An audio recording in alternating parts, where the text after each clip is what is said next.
अस्सलाम वालेकुम दोस्तों, इंडिया के हवाले से मुझे डिफरेंट कॉल्स आती हैं। ज़्यादातर इशू क्या होता है, कोई मेल होता है वो कहता है जी मेरी गर्लफ्रेंड इंडिया में है,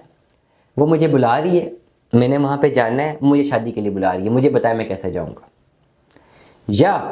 कोई लड़का होता है इंडिया में, वो कहता है जी मेरी गर्लफ्रेंड यहाँ पे है पाकिस्तान में, मुझे यहाँ पे इसको बुलाना है, अपने मुल्क में बुलाना है, इंडिया बुलाना है, बताएं कैसे होगा। और ज़्यादातर लोग ये भी कहते हैं जी छुप छुपा के हो जाए, छुप छुपा के हो जाए, बस ऐसे हो जाए किसी को पता ना चले। ये खाम ख्याली भाई जहन से निकालने। अगर आप पाकिस्तानी पासपोर्ट पे इंडिया का वीज़ा अप्लाई करना चाह रहे हो, छुप छुपा के मतलब ये कि घर वालों को ना पता लगे, आसपास अड़ोस पड़ोस में ना पता लगे कि आप इंडिया का वीज़ा अप्लाई करें, नो नॉट एट ऑल, ऐसा नहीं होगा। जहाँ तक मेरी ज़ाती नॉलेज है, मैं गलत भी हो सकता हूँ, आप किसी और की राय भी ले सकते हैं, अपनी रिसर्च भी कर सकते हैं। मेरी जो ज़ाती नॉलेज है करंटली इस वक्त, अगर आप इंडिया का वीज़ा अप्लाई करते हैं ऑन पाकिस्तानी पासपोर्ट, तो मेरी अदना नॉलेज ये कहती है कि आप वेबसाइट पे जो आपके पास ऑनलाइन पोर्टल है जहाँ पे आप एप्लीकेशन प्रोसीड करते हैं, वहाँ पे पॉसिबिलिटी नहीं है, लिखा हुआ है कि जी आप नहीं अप्लाई कर सकते और आप फिल वक्त इंडिया के वीज़े की तरफ नहीं जा सकते ऑन पाकिस्तानी पासपोर्ट, चाहे कहीं पर भी हैं। सेकंड ऑप्शन आपके पास बचती है, आप एम्बेसी जाते हैं, एम्बेसी में आपने फिजिकली जाना है और वहाँ पे आपका कोई जेन्युइन केस है, वहाँ पे प्रेजेंट करते हैं, लेट द एम्बेसी डिसाइड। अब इसके लिए आपके पास डॉक्यूमेंट्स कौन कौन से होने चाहिए, that is very important India के वीज़े के लिए। इंडिया के वीज़े के लिए आपके पास एक वैलिड आईडी होनी चाहिए, वैलिड पासपोर्ट होना चाहिए, आपका पुलिस कैरेक्टर सर्टिफिकेट होना चाहिए, वैलिड होना चाहिए, ठीक है। आपकी एफआरसी होनी चाहिए, एमआरसी होनी चाहिए। इंडिया का विजिट वीज़ा अप्लाई करें 6 महीने की एक लीगल और एक्टिव बैंक स्टेटमेंट होनी चाहिए, अकाउंट मेंटेनेंस सर्टिफिकेट होना चाहिए, प्लस आपके पास जो है एक सोर्स ऑफ इनकम प्रॉपर होना चाहिए, आपकी यहाँ पे प्रॉपर्टी डिटेल्स होनी चाहिए, अगर यहाँ पे रेंट पे आप रह रहे हैं उसकी डिटेल होनी चाहिए, आप पे डिपेंडेंट कितने हैं उसकी डिटेल होनी चाहिए, कंप्लीट डिटेल्स होनी चाहिए, एक भी चीज़ मिसिंग नहीं होनी चाहिए। और ये सारे डॉक्यूमेंट्स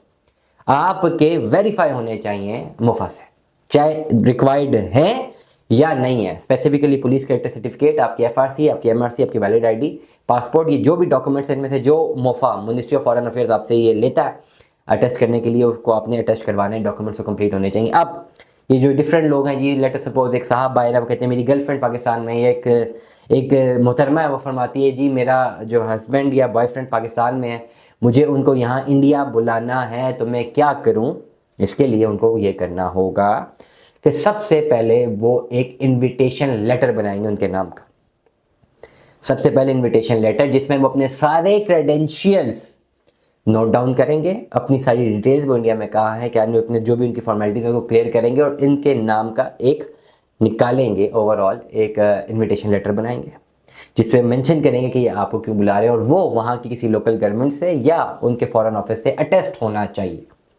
वो इन्विटेशन लेटर जब अटेस्ट हो जाएगा, वो इन्विटेशन लेटर बाय पोस्ट या बाय ईमेल इनको भेजेंगे यहाँ पे,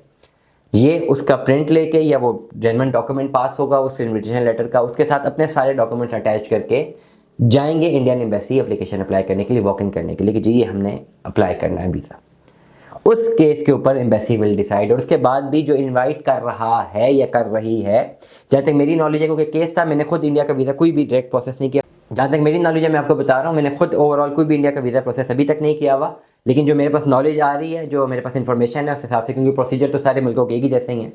एक साहब थे जो सऊदीया में थे, जिनका एक ट्रांसप्लांट का इशू था,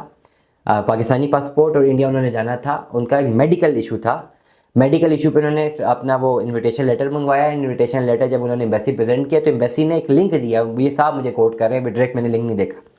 वो लिंक उन्होंने फिल करना था, वो एक फॉर्म दिया, लेटर से वो एक फॉर्म दिया एम्बेसी ने, वो फॉर्म उन साहब ने फिल करना था जो कि इंडिया में बैठे हुए थे, और उन्होंने वो फिल करके देना था फॉर्म इसके नाम पर। फॉर्म में ये लिखा हुआ था बहुत सारी चीज़ें कि जी आप इसको कहाँ जानते हैं, कैसे जानते हैं, और प्लस ये गारंटी भी ली हुई थी कि अगर इन्होंने जाके वहाँ पे जाके खुदा ना खासा कोई लीगल एक्टिविटी करते हैं या वापस नहीं आते तो आप जिम्मेदार होंगे। वो फॉर्म है ही ऐसा कि जो बंदा आपको बुला रहे हैं ना इंडिया से, वो उसको जरा फिल करेगा तो सोचेगा 4 दफ़ा और कोशिश करेगा कि वो ना ही फिल करे, अगर आपका बहुत क्लोज करीबी रिश्तेदार नहीं है या बहुत ज़रूरी वहाँ पे जाना नहीं है। करंट सिचुएशन में मैं आपको ये बता रहा हूँ, इसलिए इंडिया की वीज़ा के लिए जो ये शादियों के लिए इधर उधर आना जा रहे हैं और समझ रहे हैं कि जी इजीली हो जाएगा, इजीली नहीं होता, हो सकता है। हर चीज़ का एक प्रोसीजर है, मेरा काम ही है प्रोसीजर को समझाना, मेथड को समझाना। मैंने सारे डॉक्यूमेंट्स बता दिए, मेथडोलॉजी समझा दी है, इस मेथडोलॉजी को अप्लाई करते हुए अप्लाई कर सकते हैं वीज़े को। दुआ में याद रखिएगा, अपना बहुत सारा ख्याल रखिएगा। Stay tuned with us. अल्लाह हाफ़िज़।